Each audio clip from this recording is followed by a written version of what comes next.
Wife confessed to an 8-year-old affair after the worst year of my life, leaving me questioning our entire marriage. I tied the knot shortly after high school, and let's just say, if my marriage were a collegiate course, it would be F-ed up, 101. It was a masterclass in what not to do, featuring every red flag in the book. I was fresh-faced and barely off on my life journey, thinking I'd hit the jackpot. I'd assumed I'd accomplished what my parents did, that being the poster couple for marital bliss. I was so naive, always giving the benefit of the doubt. Meanwhile, my then wife, fresh from escaping her parental fortress of solitude, went crazy, deciding that living life to the fullest didn't include me in the picture. Before I knew it, I was Mr. Mom with our toddler while she was trapped underneath a few individuals, making up for lost time. After finally catching her in the act, I filed for a divorce and braced for the impact. Divorcing in '97 in the heart of the Bible Belt was not favorable towards the husband back then. What followed was straight out of a horror movie. I paid my attorney $5,000 to watch her take everything from my guitars and video games. She even claimed keepsakes from a departed relative, and the judge seemed happy to grant her every wish. Not only did I bid farewell to everything I owned, but my time with my son got slashed to a mere Wednesday afternoon and alternating weekends. My faith in women was broken. I went on a few dates here and there but mostly kept it to casual encounters and dinners. I never let anyone get too close. But, in early 1999, at a friend's birthday party, I met a woman whose marriage had crashed harder than mine.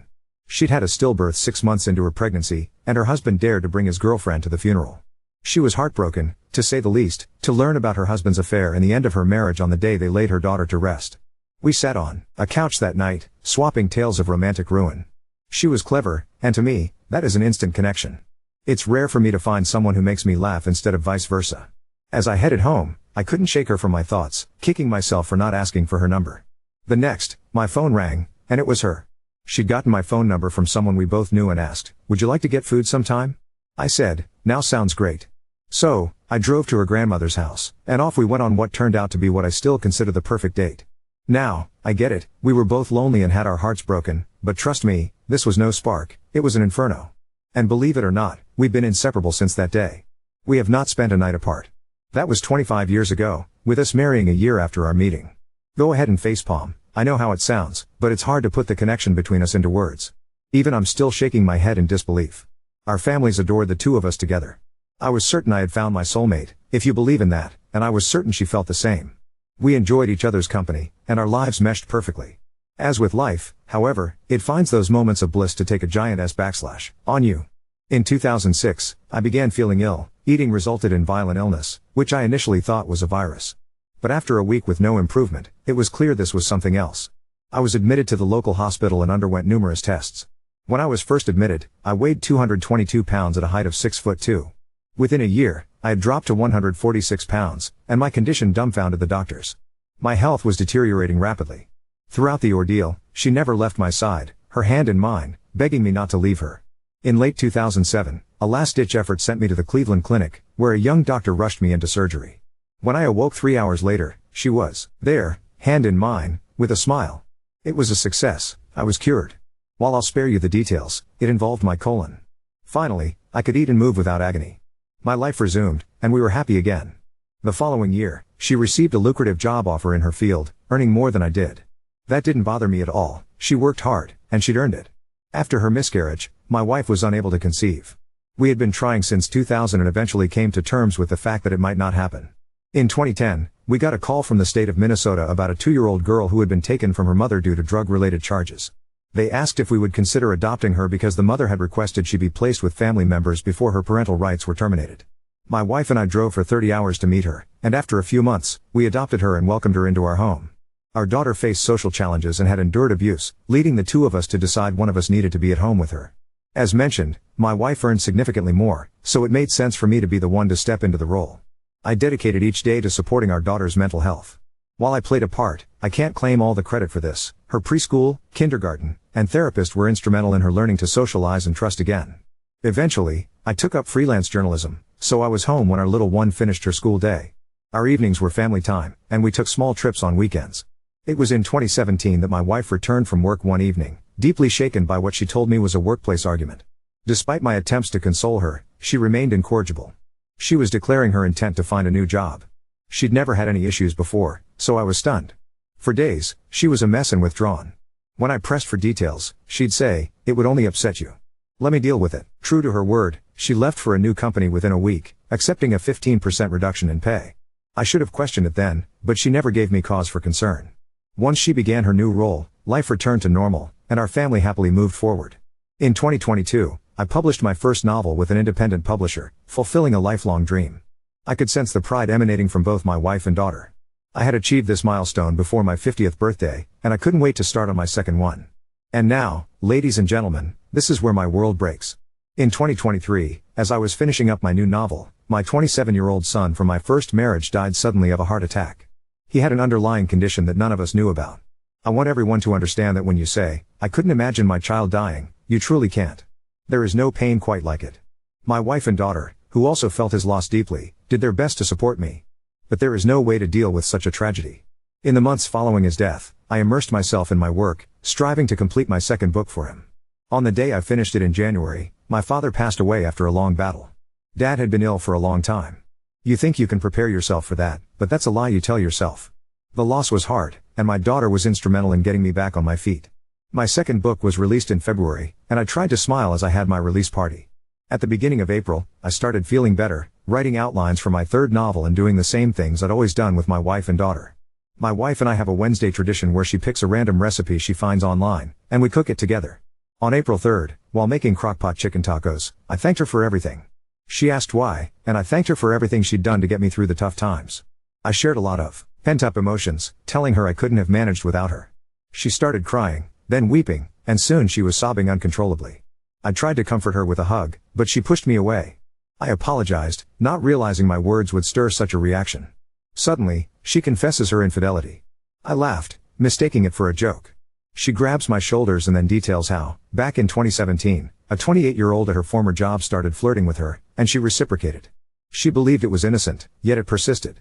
My wife has always feared growing old. Her birthdays were days she dreaded every year. She admitted that the attention from a younger man was exhilarating. She told me that turning 40 had sent her into a tailspin and that she couldn't talk to me about it because I would have just shrugged it off. He invited her to leave work early and come to his place one day.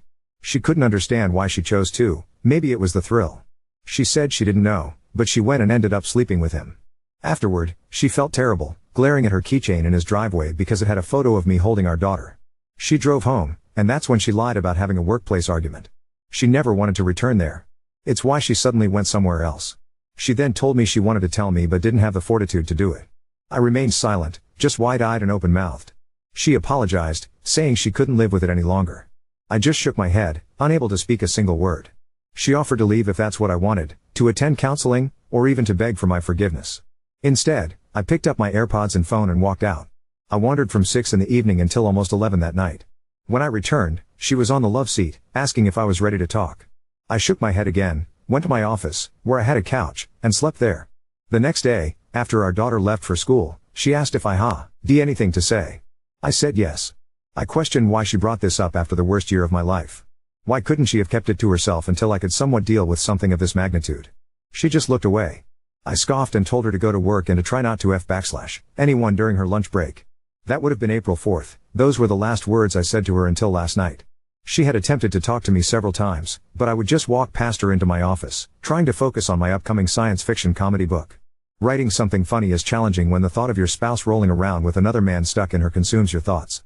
A week ago, my daughter asked in the car if everything was okay, and I lied to her, which made me feel sick. Then, last night, my wife came to the office door and asked, "Are we getting a divorce?" I looked at her and replied, "Looks like it." She started crying and closed the door.